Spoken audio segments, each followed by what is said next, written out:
Bonjour à tous et bienvenue sur TL7. À quelques semaines maintenant des élections municipales, nous vous proposons la rencontre des responsables des principaux partis politiques en présence pour ces élections qui auront lieu, je vous le rappelle, les 23 et 30 mars prochains. TL7 s'associe pour ce dispositif municipal à l'Essor Affiche. Mathieu Zanam, bonjour. Bonjour. Vous êtes le rédacteur en chef de l'Essor Affiche.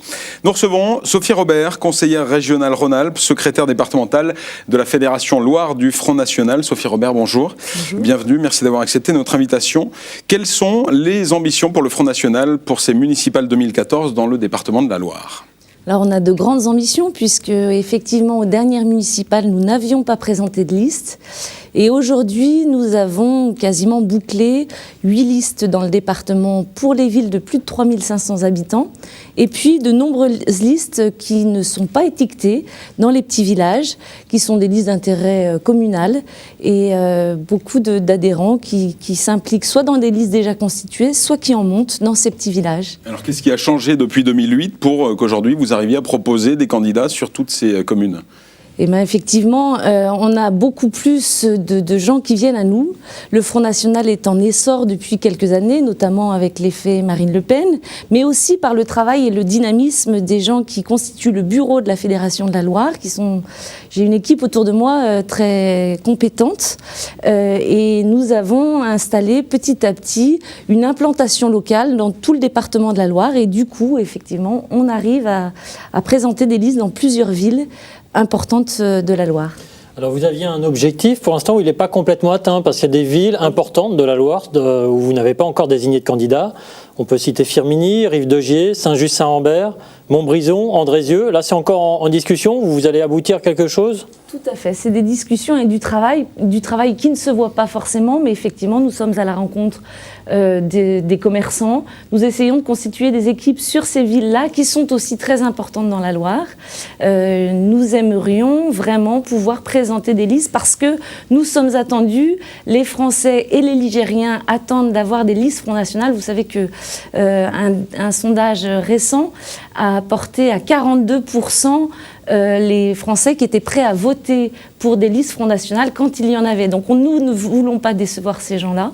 Et donc nous faisons un gros travail pour essayer de former des équipes dans ces villes que vous avez citées. Mais alors est-ce qu'on vote, pardon Sylvain, est-ce qu'on vote pour la marque Front National, la marque Marine Le Pen, Rassemblement Bleu Marine, ou est-ce qu'on vote pour un candidat? Autrement dit, est-ce que c'est le décalque d'une campagne nationale au plan local, ou est-ce que vous avez vraiment des candidats implantés? Alors, c'est effectivement, et on est assez fiers de ça, la marque Front National, oui, parce qu'on a un programme, on a des solutions pour la France. On estime qu'effectivement, l'UMPS, on peut les assimiler ensemble, puisqu'ils ont les mêmes propositions, ils ont les mêmes programmes, ils ont surtout le même bilan qui est catastrophique pour la France. Et nous, au Front National, on propose des choses différentes, des solutions différentes, on a un diagnostic différent. Et du coup, effectivement, au niveau des municipales, notre programme sera la déclinaison de ce que nous voulons pour notre pays. Donc ça veut dire peu importe le candidat, peu importe la tête de liste, connu, pas connu? Non, bien sûr, effectivement, pour être tête de liste, il faut des qualités particulières parce que c'est un engagement à long terme, sur 6 ans. C'est aussi quand on arrive dans un conseil municipal, dans l'opposition, ou même si on remporte des mairies, parce qu'on part pour gagner ces élections, il faut avoir des compétences particulières et nous faisons un gros travail de formation de nos candidats et de nos têtes de liste. Et donc, ces candidats font un gros travail sur le terrain pour se faire connaître. Oui, ils ne sont pas connus. Quelles sont les qualités requises, du coup, pour être un candidat Front National ou Rassemblement Bleu Marine à ces élections municipales? Alors, il faut déjà avoir des convictions fortes, avoir envie de défendre tous les gens qui sont autour de nous dans les villes. Il faut aussi avoir le sens pour mener des équipes. Ces compétences-là, nos têtes de liste les ont. Il faut aussi avoir des compétences techniques parce que vous savez que la politique française est très compliquée et que l'UMP et le PS ont volontairement fait en sorte que la politique soit très administrative, que la gestion des dossiers soit très compliquée. Donc nous leur apprenons à, bien sûr, par exemple, savoir lire un budget, décortiquer ce budget, savoir où il y a des perles, où il y a des erreurs. Tout ça est un gros travail que nous menons depuis plus d'1 an. Alors, vous êtes candidate vous-même à Feurs, avec en numéro 2 sur votre liste Charles Perrault, qui était votre prédécesseur à la tête du Front National de la Loire. Mais vous ne conduisez pas une liste Front National, c'est une liste Rassemblement Bleu Marine. Est-ce que c'est pas un peu étrange que la chef du parti du département ne soit pas sur une liste Front National? Alors, c'est une liste Rassemblement Bleu Marine. Le Front National fait partie du Rassemblement Bleu Marine aussi. C'est un fait, parce que nos listes au municipal regroupent des gens qui ont les mêmes intérêts que nous pour les communes, qui partagent nos idées, qui partagent nos solutions pour changer les choses dans nos communes et aussi au niveau national. Donc, effectivement, à Feurs, j'ai beaucoup de gens sur ma liste qui ne sont pas encartés Front National.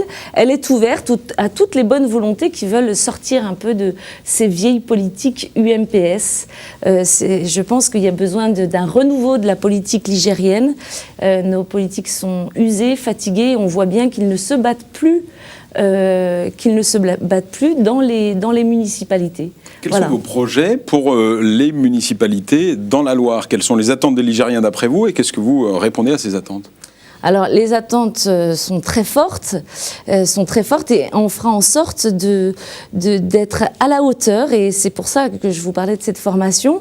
Nous avons une charte municipale qui est en fait le fil conducteur de nos programmes et qui sera par contre détaillée dans chacune des communes propres.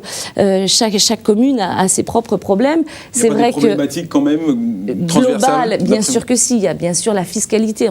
Les Français n'en peuvent plus de payer des impôts et des taxes partout, que ce soit de droite comme de gauche, on n'a fait qu'en rajouter, et même au niveau des municipales et des communautés de communes, parce qu'on parle de ces municipales, mais on oublie de dire que c'est 2 élections en une, et que les communautés de communes ont pris beaucoup d'importance dans les décisions qui sont prises de notre quotidien, et qu'on sera là aussi pour défendre les Ligériens dans les communautés de communes. Quels sont les intérêts particuliers dans la Loire, par exemple? Est-ce que vous avez évalué les attentes dans la Loire par rapport au reste du pays?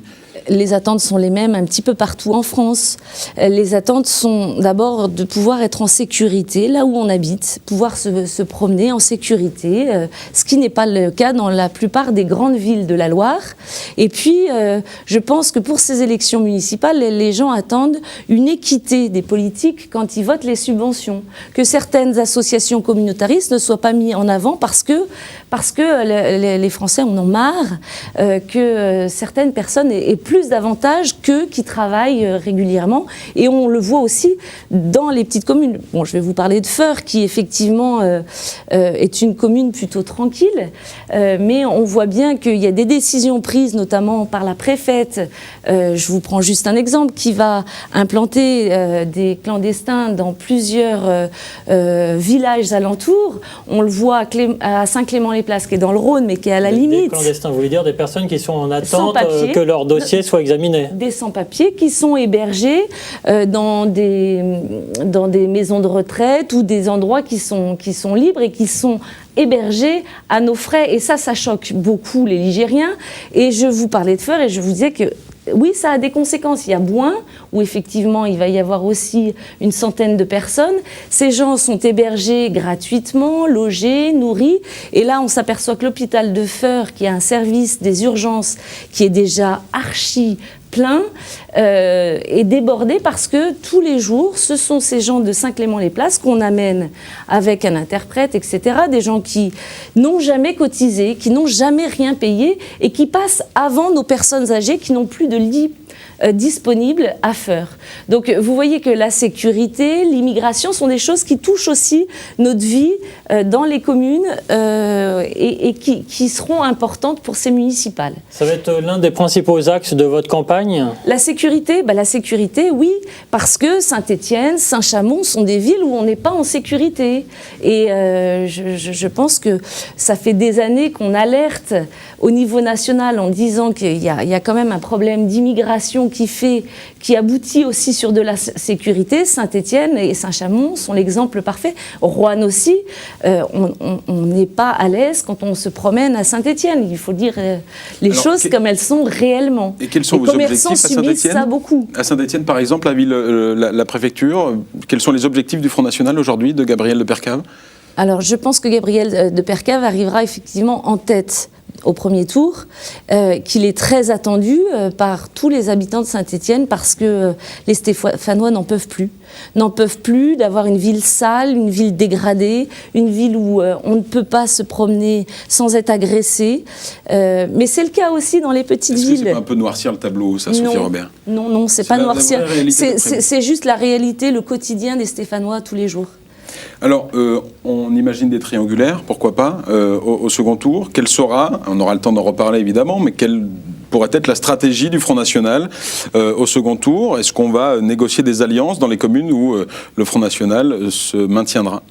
Alors nous ne pensons pas à ces stratégies-là. Nous avons nos programmes, les gens qui nous entourent, nous allons essayer de convaincre. Nous ne pensons pas à ces petites stratégies qui sont typiquement politiciennes de ceux qui ont des carrières à défendre.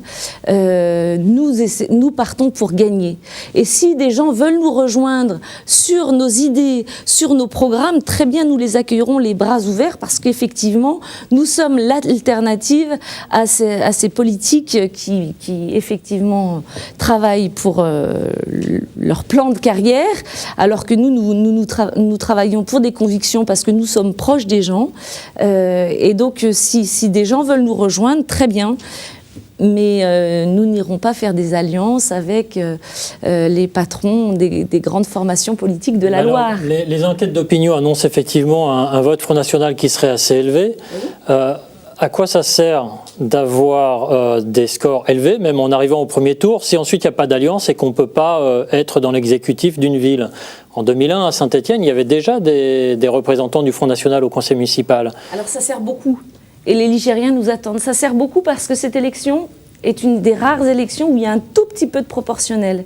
Donc ce qui veut dire que plus les gens vont aller voter pour nous, plus il y aura de représentants Front National dans les communes. Et puis qui vous dit que nous ne gagnerons pas des mairies? Nous partons pour gagner des mairies et pour faire changer les choses et avoir des maires qui se battent pour leurs concitoyens. Alors vous voyez des maires du Front National dans quelle ville? Mais nous souhaitons gagner partout. Nous faisons de notre mieux et nous avons l'intention de donner de notre mieux pendant cette campagne pour pouvoir faire changer les choses au niveau municipal dans toutes les communes. Alors donc, je reformule ce qu'a dit Mathieu. Quelles sont les villes qui vous semblent le plus engagées pour une victoire le plus facile possible? Je ne sais pas, je ne peux pas répondre à cette question-là. Je ne suis pas Madame Irma, je ne peux pas vous dire. Ceci dit, on a un accueil excellent partout où nous passons. Nous avons des candidats très performants et les gens dans la rue, puisque effectivement nous travaillons beaucoup en allant voir les gens, en allant faire du porte-à-porte, en allant voir les commerçants, et c'est vrai que nous avons un accueil très favorable partout où nous allons. Donc c'est plein d'espoir et les gens nous attendent parce qu'ils savent que lorsque des gens du Front National ou du Rassemblement Bleu Marine arrivent dans les conseils municipaux, ça change la donne. Les élus ne peuvent plus faire tout ce qu'ils veulent dans le dos. Alors, je parlais de Saint-Étienne qui avait eu des conseillers municipaux Front National, mais il y a d'autres villes du Sud qui ont eu des maires Front National. Et ça, c'est pas toujours bien terminé. Ça, c'est vous qui le dites. C'est vous qui le dites, parce qu'effectivement, vous parlez des villes du Sud il y a 25 ans. Voilà, Vitrolles, Orange, Toulon. Déjà, ces maires-là ont été réélus à l'élection suivante. Donc ça, c'est un bourrage de crâne qu'on nous fait médiatiquement parce que le Front National fait peur à l'élite politique et médiatique. Parce que, oui, il y a un élan derrière nous et qu'on va faire de bons scores. Donc il faut tout faire et on ressort tout ce qui est possible pour faire peur aux gens sur nous, le Front National. On nous traite de racisme. On traite les Français de racistes, ça c'est terminé. Vouloir que effectivement quelqu'un qui travaille, qui a cotisé toute sa vie, puisse avoir plus d'avantages que celui qui est arrivé il y a 3 jours en France, qui n'a jamais cotisé, c'est pas du racisme, c'est juste du bon sens et c'est ce qu'on a au Front National. Sophie Robert, on va terminer, il nous reste 10 secondes, donc la réponse sera forcément brève. Quelle est la position du Front National sur l'intercommunalité? Vous l'avez évoqué tout à l'heure, nous votons aussi pour les conseillers communautaires. La position, c'est qu'il faut qu'effectivement nous... compte peser sur la vie des intercommunalités. On veut peser, et le fait qu'on ait des gens dans les petites listes, dans les communes alentours, notamment à Feurs, on a des gens un petit peu partout qui se présentent dans les communes, qui font partie de la communauté de communes, ça va changer les choses. Et vous êtes plutôt pour rajouter des compétences aux intercommunalités ou pour en rétribuer? Surtout pas, c'est ce qui est en train de se faire hein, pour plusieurs choses, mais surtout pas. Ce qui vient de passer, c'est que le PLU va être aux soins des communautés de communes. Les plans d'urbanisme, hein, les plans locaux d'urbanisme. Voilà. Ça veut dire que c'est les communautés de communes qui vont prendre la décision pour toutes les communes. C'est scandaleux. C'est scandaleux. Pour nous, les communautés de communes, c'est un échelon en trop administratif qui coûte cher, qui prend les décisions à notre place, qui évince les petits villages. Donc nous sommes contre ces structures-là. Merci beaucoup Sophie Robert. Je rappelle que vous êtes secrétaire départementale de la Fédération Loire du Front National. Merci beaucoup. Merci Mathieu. Vous retrouvez des extraits de cette interview dans les pages de l'Essor Affiche. Merci, à très bientôt sur TL7.